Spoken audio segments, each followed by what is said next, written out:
As I look across this panel of titans here, we've got folks that have practiced law, we've got folks that have been in and out of the government, we have folks that are CEOs. I believe 2 of them actually were CIOs at one point in time, and I know one of them has worked with CIOs quite a bit. So I think if I look far enough, I mean, maybe there's a heart surgeon in there somewhere, I'm not sure. CIO stands for career is over. Yeah. No. But what I do want to say is, as I start with all my moderated sessions, as you all know, my public service announcement, which is, if you have not considered public service, I urge you to do so, because it tastes great. You don't have to do it for 20 years. You don't even have to do it for 10 years. But chip in, and I assure you, it'll be one of your proudest moments. So I just want to point that out. You heard the director earlier today talk about a lot of different cool ways that they're hiring folks, which I thought was awesome. And you're going to hear one of our panelists talk about other ways to contribute as well, which I think is awesome. So with that, let me start with a couple of, I guess we'll call them term statements that Jen sort of referenced in some of her remarks, et cetera. And I thought it was be appropriate to sort of dig down a little bit, unpack that so the audience can completely understand that. And I want to start with you, Eric, and talk about the national security strategy, cybersecurity strategy, right? And there's a lot there. There was a lot of work that was put together to create that. Trying to understand CISA's role in that. Where do you all play in that strategy? Maybe how we're doing on the implementation, maybe even a little bit of an interim scorecard. Great. First of all, Luke, thanks for the question. It is a privilege to be on this panel with Bobbie and Tom. Thank you for your work in advancing our nation's cybersecurity. So thank you to Langevin for your work and for HSDF for hosting this great event. The National Cybersecurity Strategy really is a fairly extraordinary moment in our nation's cybersecurity history. And you really can't say that about most cybersecurity strategies or strategies in general. Most strategies are a laundry list of things that could be done or some highfalutin principles where everybody nods and says, that sounds like some things that we should all do, and then everyone moves on.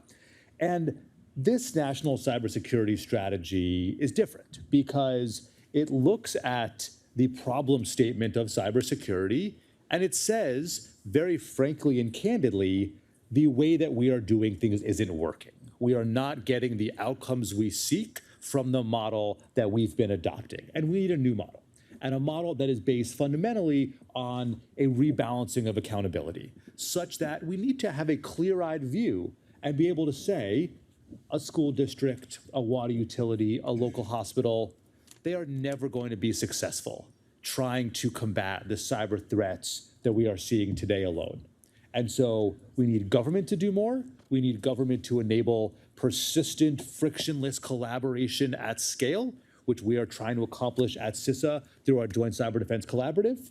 And we need tech providers to do more, to move to a universe where the technology that we are all using for our functions of everyday life across every sector are safe and secure by design and default, such that we move to a future where we have fewer exploitable conditions in the products we're using, and we have strong security controls and features out of the box, so that if I'm that school district, if I'm that water utility, I can depend upon the technology that I am using in a way that for many products, frankly, is hard today.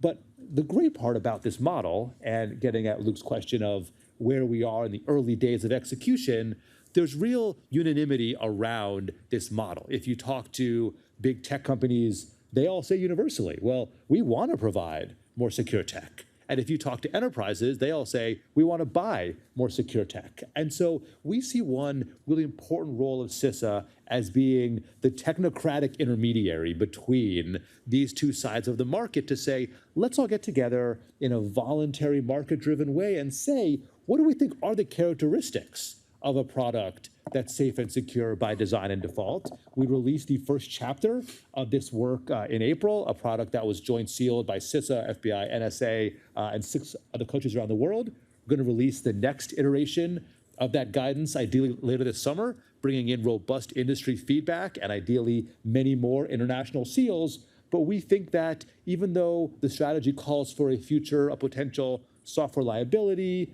new regulations, be that as it may, we don't have to wait for that future. We can act today. And so CISA is trying to bring together like-minded organizations in the research community, tech providers, enterprises to say, let's all agree upon what good enough fit for purpose looks like, and let's drive that across the market and make progress even where we are today. Tom, would you like to comment on that? Yeah, Give sure. a little bit of input, and then I'll go over to you, Bobbie. Sure. Eric does a terrific job, and I work with him a lot. And by the way, if I may, when did this thing get signed? Oh goodness, the exact date. It's put me on the spot. Yeah, it's few months ago. March, right? Yeah, a few months ago. I mean, this hasn't been in place for 2 years, so a lot of traction in a short amount of time. Absolutely. I want to just back up a little bit. Jim Langevin, a hero of mine, is here. What a terrific guy, great leader, patriot in America. I led the Electricity Subsector Coordinating Council for about 8 years. And very early on, I realized that we couldn't operate in a silo, that the economy of the United States was interdependent from sector to sector. So I started wandering around looking for like-minded people. We created something called Dinners Across America. I was really trying to find people that had the same kind of view I did. Out of that, we created something called the Tri-Sector Group. We found very quickly, from an electricity standpoint, that finance was absolutely dependent on what we did, and we were dependent upon comms. And so we brought together people. Michelle Guido here helps guide the Tri-Sector Group, and that is going to be increasingly important as we go forward from a private sector standpoint. But then I ran into a guy named Chris Inglis, and we all know what happened to Chris, National Cyber Director. Ultimately, the government put together something called the Cyberspace Solarium Commission. So Langevin was on that. It was chaired, I guess, Mike Gallagher and Angus King. I was on that, Inglis was on that, and a variety of other brilliant people, Suzanne Spalding and others. And I think for the first time, as I walked the halls of Congress and as I was wandering around America, trying to find people of like mind, everybody realizes that this issue of national security takes on a completely new meaning. That I think the things that Eric was talking about is the operational point of the spear. In the original Solarium Commission put together by Eisenhower, it was post-World War II, and the imagination of conflict was, here's the Soviet Union to my right as I look at a map, and here's the emergence of NATO on my left. And the conflict was effectively a tank battle on the plains of Poland. Today, we all know that that conflict is on our telecom systems, our financial systems, our electricity grid. And it's not a war that we can depend on the federal government fighting for us anymore. 87% roughly of the critical infrastructure in America is owned by the private sector. And I know early on, I think people looked at kind of the things I was saying, that the private sector has an obligation, not an option, to collaborate, not cooperate, with the federal government in order to protect America from that bad day, that existential threat. And that's where guys like Eric come to play. I think the kind of things he does, as he was enumerating the most important thing he can do in my language from the private sector, it is this. I can work with now the intelligence community, the sector risk management agencies, the convening power that CISA has, and we can illuminate the battlefield in real time as an aspiration. And in illuminating the battlefield, I can start to take steps to where I can anticipate where the puck may be, not where it is. And also now, if America gets hit, which one day it might, I now have a rational way, an integrated response to that bad day, which we haven't had before. A real operationalization of continuity of the economy. And so as I think back about it, and just reacting to what Eric said, It was ideation. It was the creation of policy through the Cyberspace Solarium Commission. Something like 75% of those recommendations are now in law. And what I would say to complement politics, which you don't do much in this town, everybody on Capitol Hill realizes this is an enormous issue. They had no idea how to attack it. I would say now we had a playbook, and what we're doing now, what Eric does broadly at CISA, is we are operationalizing the playbook. And we're proud, one of the big things I'm working on, is this idea of creating architecture, something that will be sustaining from the private sector to collaborate. So that's my first reaction. What was the timeline of the commission, just so people sort of get context of that? When was that started? When did you sort of wrap that up, submit the recommendations, et cetera, just so people have an You may know, understanding it's of? 18 to 19. Yep. What are we, 23? Yeah, around 19 is when it got commissioned, and we came out with an initial report in 21, maybe? Something like that. Before we go over to Bobbie, I'm going to go back to Eric for a minute because this has been brought up two or three times. JCDC, what is that? How does that work? Sort of give me a little bit on that so people have an understanding, because it's been referenced. We'll talk about it again a little bit later in our conversation. Yeah. Absolutely. The best way to think about JCDC, the Joint Cyber Defense Collaborative, is to frame it as the prior state, the current state, the future state. If we think about the state of public-private collaboration in government historically, it was episodic, it was ad hoc, it was one-to-one, it was high friction. It didn't scale to meet the pace, the tempo, the velocity of the threat.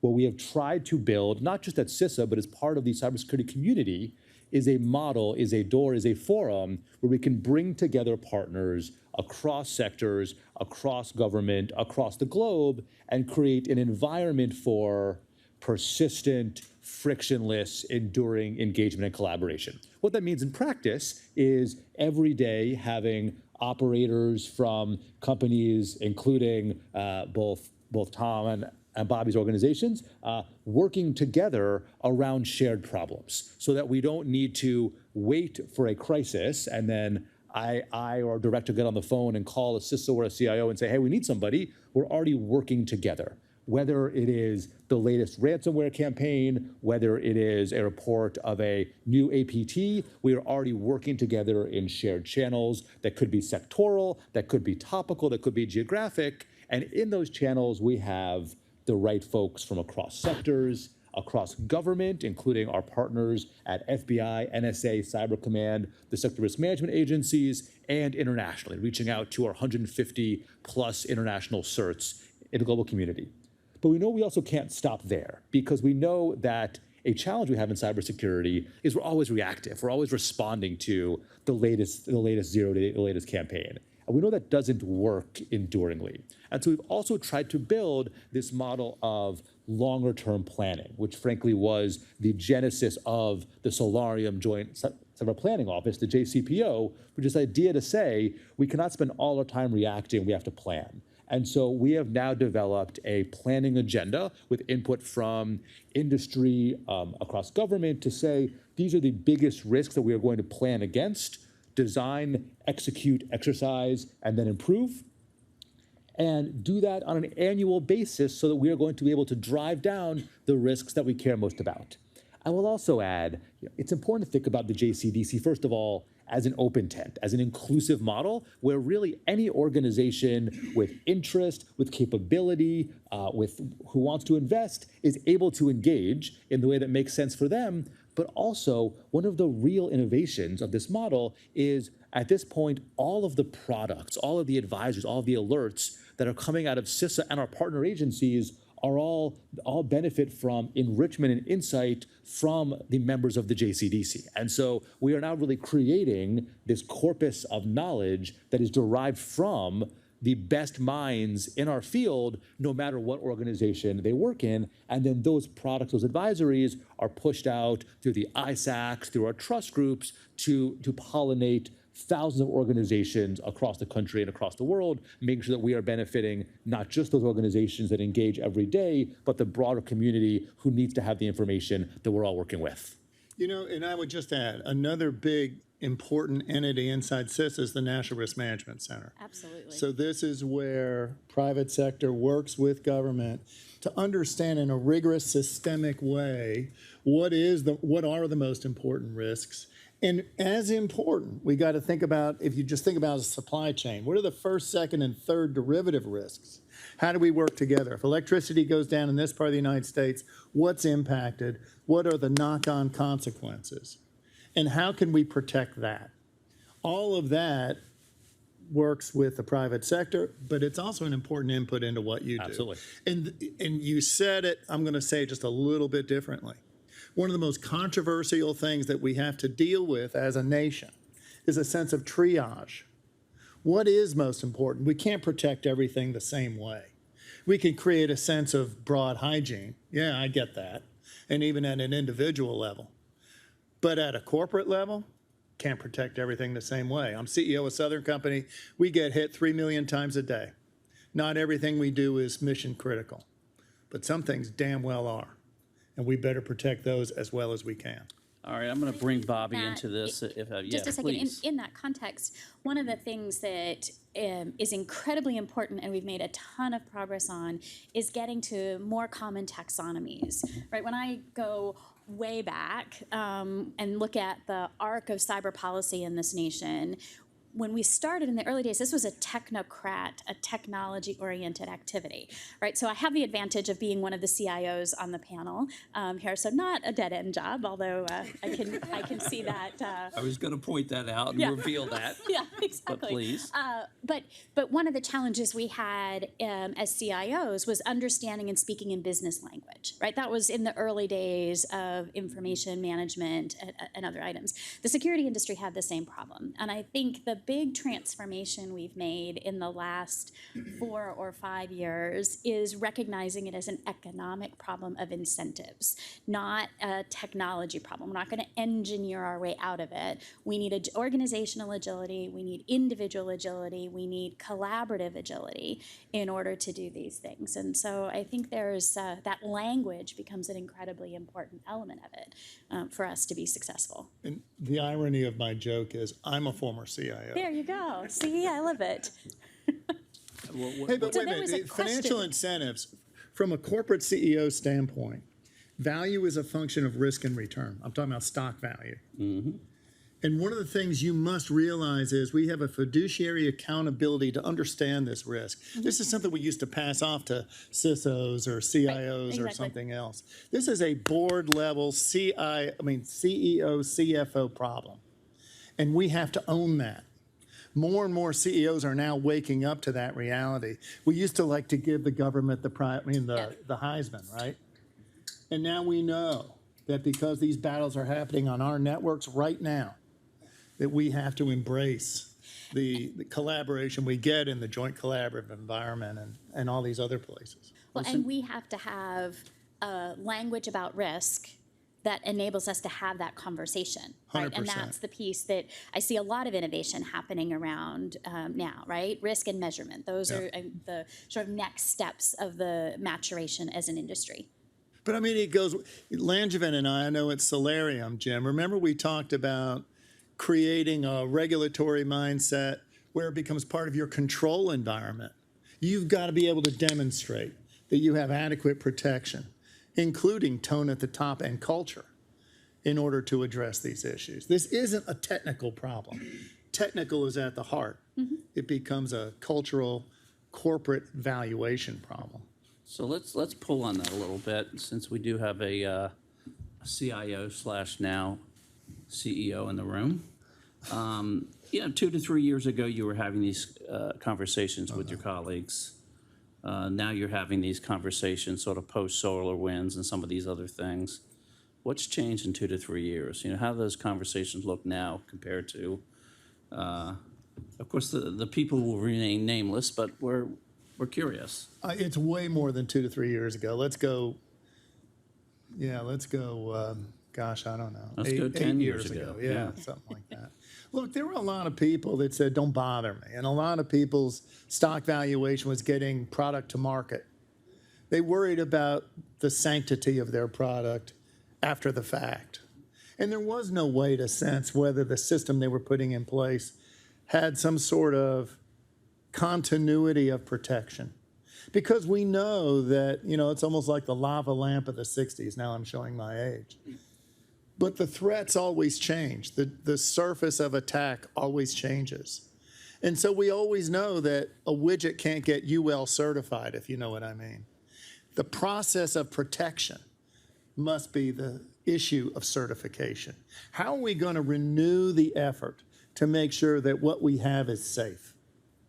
That is a key issue in America. And I think, I don't disagree with you, but I think the maturation we need is to understand the technical controls and have greater business controls, right? Because at this point, the control environment is all at a very low level in the enterprise. And so if I were to come to my CEO and say, I've complied with technical control PO.3.4, that doesn't help us. But if I come to him and say, I have secured our engineering infrastructure sufficient against supply chain attacks 1 through N, that's a different meaningful conversation. And so we have to make that transition. Yeah, but you just hit a hot button of mine, and it is this. You can't regulate your way through this issue. I agree with you. Regulation, by its nature, is defensively oriented. Any successful company is offensively oriented. Agreed. Regulation says, I will comply. It is by its nature in the rearview mirror. It always looks backward and it said, you must do this. As an aspirational behavior of corporate America, we must not look backwards or comply.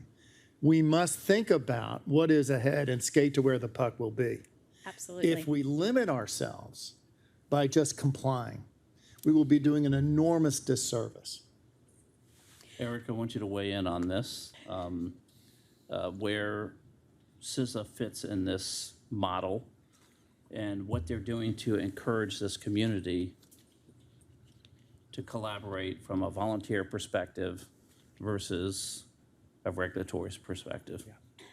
So a few thoughts. First of all, on the collaboration front, we have to show shared value, right? The only way to get an organization to engage with the government, engaging with the government is never perceived as cost-free or risk-free. There's always some perception of marginal risk or marginal cost. We can get all the authorities we can to drive that risk to as near to zero as possible. But both I and our directors spend time in the private sector. We realize very well that risk will never get to true zero. And so the only way to incentivize that collaboration is by showing that the value exceeds the perceived risk. And that's why the work that we have been doing with JCDC is designed to say, you don't have to be here. We want you to want to be here, because by being part of this process, you're going to get insights, you're going to get relationships, you're going to get partnerships, you're going to get visibility that none of us, no matter how mature, how capable, how broad, can achieve alone. And the more that we can publicly articulate that value proposition, that makes it easier for operators, for CISOs to go back to their businesses and frankly go back to their attorneys, go back to their counsel and say, listen, we understand that there may be some perception of risk here. Be that as it may, the benefits far outweigh any potential risk. On the regulatory front, I think Tom frames it as usual extremely well. Our goal is to make sure that we have a clear understanding as a community, and also, as Bobbie well noted, about the necessary technical and business controls that, as the threat evolves, are most effective, that drive investment in the right areas, and are responsive to where the technology and threat environment are going. And then, ideally, we will see a business imperative to invest in those prioritized controls, whether or not they are mandated. And what we want to drive is that agile security behavior where organizations are continuously testing themselves against what we are seeing in the threat environment and investing accordingly. And whether or not there is a regulatory floor, we never want that floor to eventually be the ceiling. And so making sure that we are continuously improving our game, recognizing that the adversaries are doing the exact same thing, that's the only way that we'll stay ahead of the threat. Tom, I want to ask you about the CSAC and your role there, and if you could, for the audience, explain what is the CSAC? What is your role there? Cybersecurity Advisory Council Committee. I don't know what it is. Something. To see. Yeah, it's a C. Corporation. Look, it's a group of individuals that are so talented. It's an embarrassment of riches in the world, but these folks are broken up into 6 subcommittees that attack both the what and the how of helping CISA undertake its mission. It goes all the way from kind of transforming the cyber workforce to ideas like defining cyber corporate responsibility, in a broad sense, cyber hygiene, creating, I think, a national alert system. So I chair the CSAC. I also chair one of the subcommittees, and it's the critical infrastructure, as you would expect, subcommittee, where we're trying to build resilience. When I think back to the original output of the Solarium Commission, I commend you to read the executive summary. It's not bad, 75 pages or so. But there were 3 big outcomes that we focused on. One was to use all of the powers of state to create a sense of cyber responsibility among and between nations. The second was to create recommendations that would deny the benefits of an attack by our adversaries. And the third was to unleash the power of the United States when attacked to increase the consequences to the attacker. And I think if you look at those 3 things, those are all kind of inherent, although the second one is most important, to this idea of hardening the infrastructure. What can we do to be more efficient, more agile, more proactive, more aspirational in terms of our behaviors as a private sector with the government? And I believe 29 recommendations out there that CISA has pretty much agreed on most of those, and is in the process of implementing them, and I would encourage you all to read those. And didn't agree with all of them, only because CISA has to deal with the current state.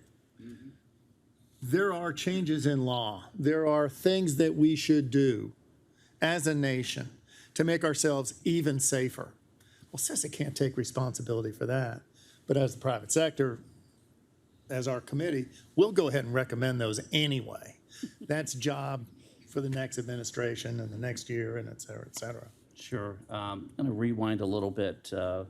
Bobbie, you did reveal that you were a CIO once upon a time. Once upon a time. And you're really in a unique situation because of that role, the roles that you played at what is prior to CISA, NPPD. Spent a lot of time over there, different roles, a variety of roles in the private sector. Let's just get a current definition of ransomware, and why is ransomware so prevalent these days? Weren't we getting tipped over, 10 years ago? What's changed? Oh, gosh. So remember I said that we recognize this as an economics problem. Our adversaries recognized this as an economics problem long before the technologists did in this space, right? They went where the money was. Ransomware is a manifestation of their following the money. Think about it. I find it shocking that I would need to define ransomware to a group of individuals, but in case you don't know, right, think about it as an adversary getting access to your network and holding something of value, of yours of value hostage.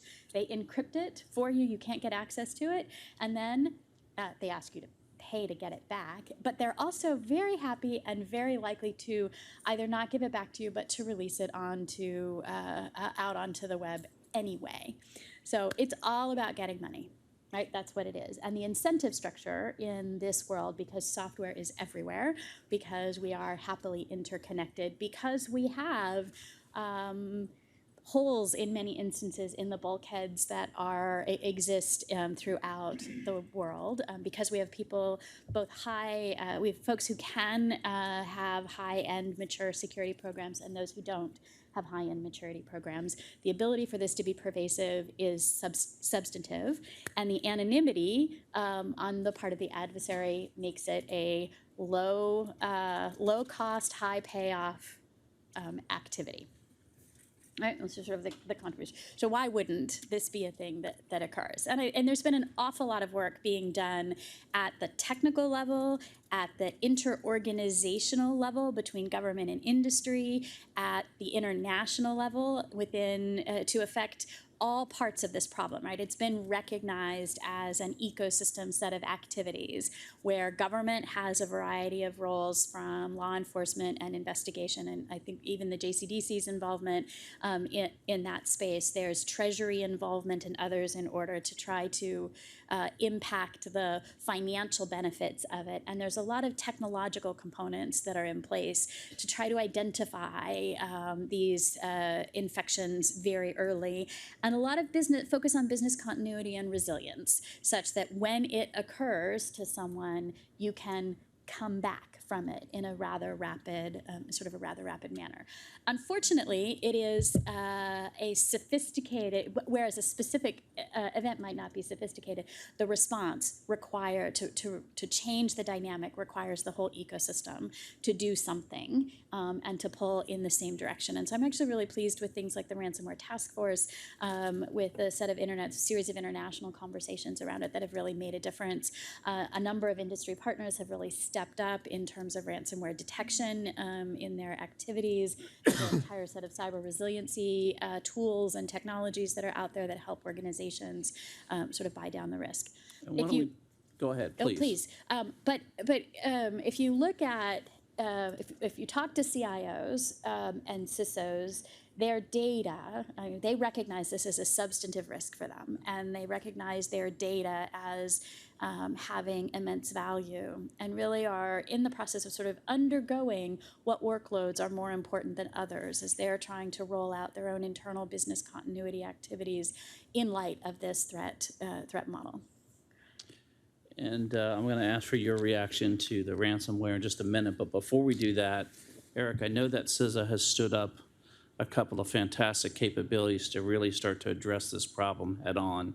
Why don't you highlight those? Absolutely. So I'll just build on Bobbie's really apt framing of the problem, which is, if we know that the exclusive goal of these actors is to monetize their access and intrusions, and this is really a business model for them, then the call to action for all of us is how do we disrupt that business model and increase their marginal costs such that they make the smart business decision to simply stop pursuing this tactic and technique and go do some other criminal activity somewhere else, which frankly we are already seeing some signs of, right? That is not ideal, but frankly, I would rather them do something else than be ransomwaring schools or hospitals. So lock the doors and lock the windows, right? Indeed. 911 centers. Right, exactly right. So at CISA, we're thinking about that concept of cost imposition in a few ways. First of all, we know that many of these intrusion campaigns are opportunistic. The current campaign targeting move it, managed file transfer applications is one example where these actors just scan the internet, they look for vulnerabilities they really like, they will hit any organization that is vulnerable, and then once they're on the network, then they'll figure out who this is and what they want. But in general, these are not targeted, they are very much opportunistic. And so we know that if we can figure out what kinds of vulnerabilities these actors like, and then we can actually get ahead of them and get out there and knock on doors and drive mitigation, that is going to significantly shift their behavior and, more importantly, secure those organizations that we care about most. At CISA, we had established under the incident reporting law that passed last year a new program called the Ransomware Vulnerability Warning Pilot. The word pilot is in statute, so I guess it's just a pilot forever, but Congress makes the rules. But what we do with that work is we figure out, working with industry and partners in government, which vulnerabilities ransomware gangs are targeting. We use commercial tools to figure out which organizations around the country have those vulnerabilities sitting on the internet. And then via our regional teams, we get out there and knock on physical or virtual doors and say, hey, you really might want to patch that Exchange server because it's going to get whacked by a ransomware actor if you don't move quickly. And we've seen huge progress in driving mitigation of hundreds of vulnerable assets across school districts, hospitals, 911 centers across the board. And so that is one way that we can harden the terrain. But we also know that intrusions are still going to happen. So the question is, when an intrusion happens, how can we act to reduce impact? We have what I think is a really extraordinary program called the Pre-Ransomware Notification Initiative. And the way this works is when a ransomware actor perpetrates an intrusion, the first thing they're going to do is call back out to their command and control infrastructure and say, we found something. And there are researchers and private companies around the world who are tracking these ransomware gangs, can see when they execute an intrusion, can see that they've made a connection, and can also see, just based upon the traffic volume largely, that they actually haven't detonated their payload yet, that they're probably rooting around the network looking for the high-value target that they want to either steal or encrypt. And so we've developed this model where we get these notifications from researchers, from private companies to say, hey, this school district just got hacked by a known ransomware actor. If you get out there quickly and give them this host ID, this credential information, they can actually mitigate the intrusion before harm occurs. We've done over 300 of these this year alone, which is pretty remarkable. Now, obviously, that is only a slice of the problem, but it's one way to actually get ahead of it and prevent harm before it occurs. If you take all of that work with the ability of our partners in law enforcement and DoD to disrupt ransomware actors, the ability of treasuries to disrupt financial flows, it's really going to be that all tools approach that we think is going to shift the tide and really make this a cost-ineffective option for these groups. I just feel compelled to add, though, that for all the ransomware stuff we're talking about, criminal activity, the thing I worry about the most is the geopolitical existential threat, the much bigger threat. And that is potential widespread loss of life, catastrophic economic consequence, or we lose our ability as a nation to see, to listen, and to defend ourselves. That's where I start. Yeah, I care about all this. I desperately do. But in the sense of priority, I'm in a little bit of a different place. I absolutely care about that. It's really important. I really want to protect America first. At some level, it's back to the comment about the National Risk Management Center, it's a separation of consequence from method, right? And the ransomware effort is really a focus on a method, the consequence of which we want to ensure doesn't reflect those dire consequences you point out, Tom, that we all want to avoid. And so we've got to find a way to balance both. But it's interesting, the balance, because, you go to the geopolitical threats I was talking about. It's Russia, it's China, it's North Korea, it's Iran, and perhaps others. But then there's the emergence of Spectre from James Bond movies, right? It's this worldwide global criminal enterprise, right, little and big. And maybe they're in cahoots with Russia or China or something else. And maybe they cease to be after monetary gain. Maybe it becomes dogmatic. Maybe it's religious. Maybe it's, who knows? Fascinating stuff. Jen pointed out in her conversation that these nation states, one in particular, made it very clear, hey, if we start to tango, we're coming after your critical infrastructure. Make no mistake about it. You've been forewarned. Do we have time to ask one question? A couple of questions, maybe? Who's got a question? I want to mix the audience in here. Here's one straight in front of us. Oh, sorry, I guess it's over here. There we go. Hi, good afternoon. My name is Erlinda Doherty, and I work for the National Conference of State Legislatures and staff up our Cybersecurity and Privacy Task Force.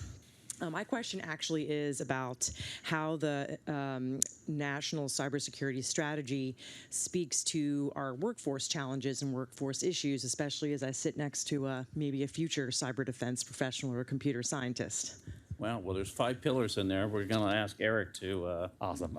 Yeah. So the building and sustaining a workforce that reflects the diversity of our country and anticipates the changing threat is really foundational to the national cybersecurity strategy. In fact, our Office of National Cyber Director is developing now a national cybersecurity workforce strategy that's really going to chart a course going forward. But the way that we're thinking about it is focusing not only on how do we build the breadth of cybersecurity practitioners who we need to manage the risk we are facing, but also how do we focus on those adjacent roles? How do we ensure that the next generation of developers and engineers are trained to think of security as top of mind? How do we ensure that computer science programs are actually teaching security at the undergrad level? And how do we ensure that we are looking at all sources of talent in our country, not just four-year schools, but two-year schools, trade schools, et cetera, certainly apprenticeships, to make sure that we have that pipeline we need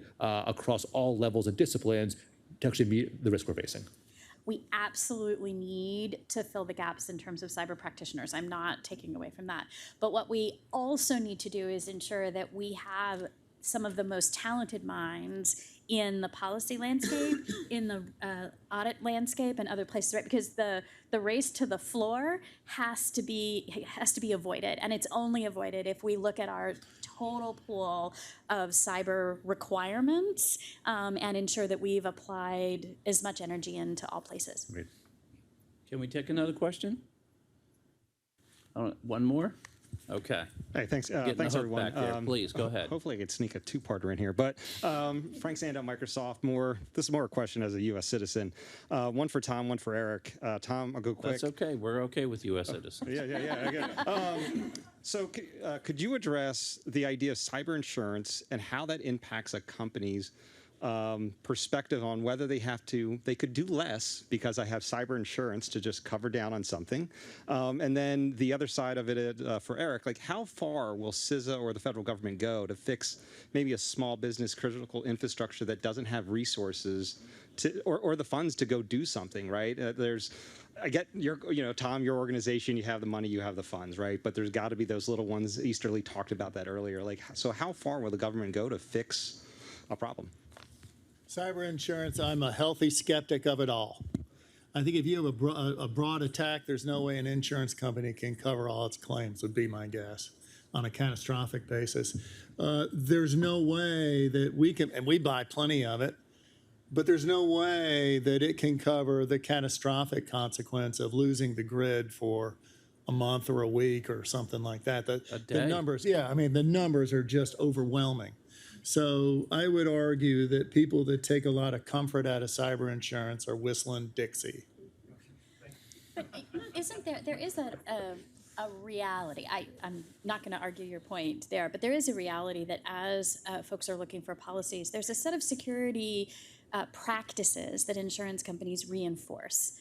And that can be a very useful tool in the overall ecosystem. I would argue there that if we're relying on insurance companies to tell us how to do our cybersecurity, we are in deep trouble.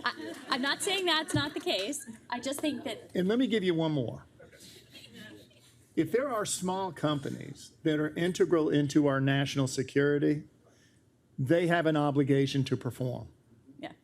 Or they shouldn't be in that business. And CISA's role in that. Can't follow that one. Jen made some good points there, but So on the question of what we call target-rich, resource-poor organizations that are really challenged to invest in those baseline controls that are necessary to defend against most threats, it's a real challenge. Certainly part of it is how can the government help flow resources to those organizations. Just recently, we have a fairly new state and local cybersecurity grant program, which covers our state and local governments, as well as public entities, so public hospitals, public school districts, public utilities.